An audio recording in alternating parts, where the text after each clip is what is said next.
Raila Amolo Odinga has dared William Samoei Ruto for, an open battle. He's telling Ruto, if at all you want to face me, don't, go around the bush. Come face me. Now, guys, before we go on this analysis, of course, take your time and receive my greetings.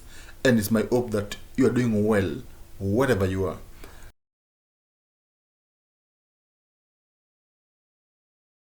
Now, Raila Amolo Odinga has dared the president to face him. Okay? If at all he has a problem with him. And before wasting no time, let me read for you what Raila said. Of course, as I read it, you will see it on your screen. I quote, "You cannot deny Nyanza people opportunities in the government because you have a problem with Raila. If it is Raila, come for me directly. Leave the Nyanza people alone." Yeah, he's telling Ruto, you cannot deny Nyanza people opportunities in the government all because you are hating Raila Amolo Odinga. If it's Raila Amolo Odinga, face him, okay? Go fight him. Don't, drag your hatred to Nyanza people. Now, why has Raila said so? It's obvious that Ruto just unveiled the list of, the PS, principal secretaries, and actually in the list, one could hardly say Luo was there. Okay, actually, I think there was only one Luo. You could only see Kalenjins were there, Kikuyus, of course, Somalis, even Luyas were not there. So Raila is saying that if at all you have a problem with Raila Amolo Odinga, face Raila as an individual.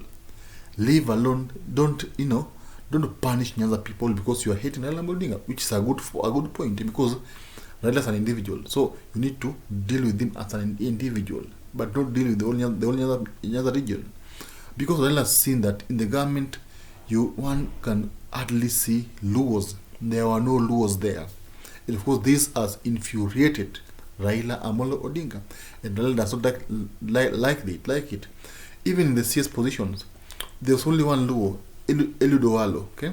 The rest were were Kikuyus and Kalenjins. So of course, this discrimination or, tribalism or name it, is not going well because Raila is saying that you are the president of the whole nation. So you need to serve Kenyans equally. You don't need to choose, okay? Don't do politics with the opportunities, because you are always rewarding people who voted for you, but you are not neglecting people who you see who you think did not vote for you. So Raila is not happy with this move because he says that Ruto is tribal and is vengeful. And again, remember very well, Kikuyus themselves also complained about the list of the PS positions because Kalenjins dominated the list. As in, you could see over 25 Kalenjins there, and this did not go well with not over 25, sorry, over 14 Kalenjins were there.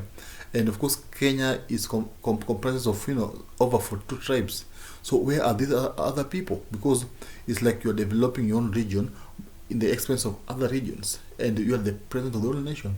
And so this has not gone well with Aslas, the Aslas that of course propelled Ruto to State House, because Ruto promised them jobs, actually promised to take one of them as a cabinet secretary, but no Asla was seen clinching such positions.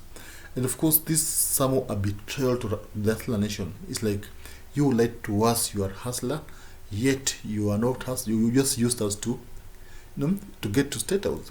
And of course, this is not going well with Kenyans, especially at this time where it's not easy to put food on the table. No jobs, and price of commodities have escalated. So,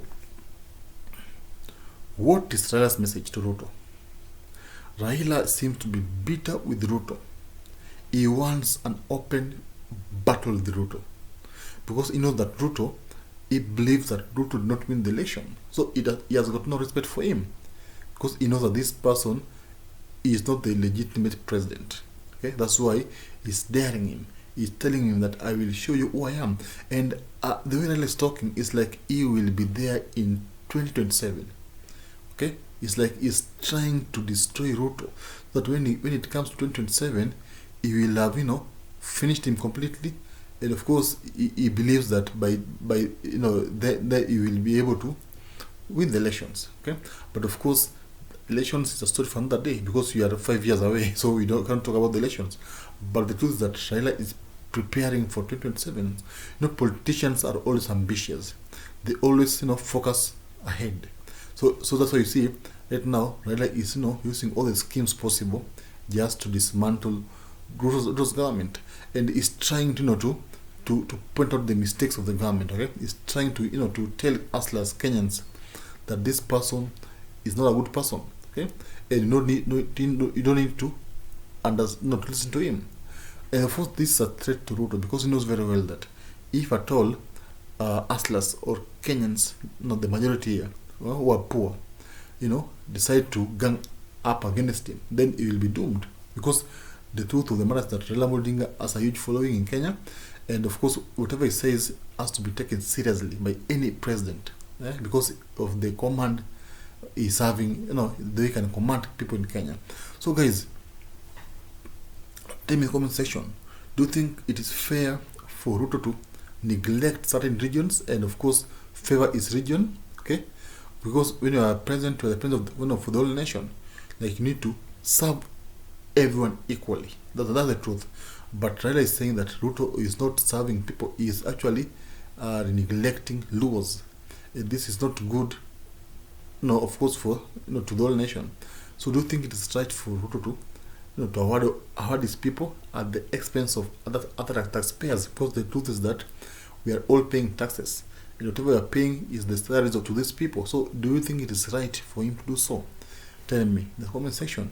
And of course, guys, as always, just subscribe before you leave, and my hope is that I will see you soon in the next video.